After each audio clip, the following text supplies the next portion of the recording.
హజ్జే ఖిరాన్ అంటే ఏమిటి?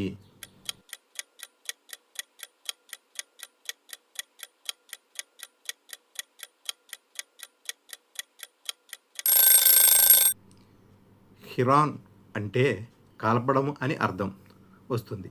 ఈ విధానంలో హజ్ దినాలలో ఇహ్రాం ధరించేటప్పుడు హజ్ మరియు ఉమ్రాల కోసం ఒకేసారి సంకల్పం చేసుకుంటారు.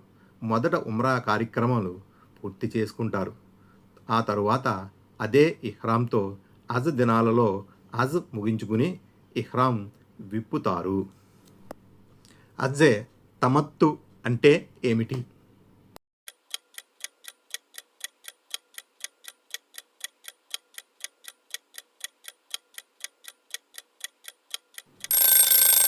తమ్మత్తు అంటే ఉపయోగం పొందడం. ఈ విధానంలో హజ్ దినాల్లో మొదట ఉమ్రా కోసం ఇహ్రాం ధరించి ఉమ్రా పూర్తి చేసుకుంటారు. ఉమ్రా పూర్తి అయిన తరువాత ఇహ్రాం వస్త్రాలు తొలగించి ఇహ్రాం నిబంధనల నుండి విముక్తులు అవుతారు. హజ్ రోజులు వచ్చే వరకు ఉమ్రా కోసం ధరించిన ఇహ్రాం వల్ల అరాం అయిన వస్తువుల నుండి ఉపయోగం పొందుతారు.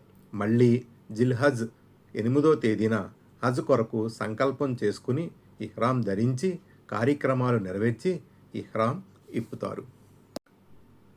ప్రవక్త సల్లల్లాహు అలైహి వసల్లం సహబాలకు 3 రకాల హజ్జల గురించి తెలిపి దేనిని ఎంచుకోమని ఉపదేశించారు?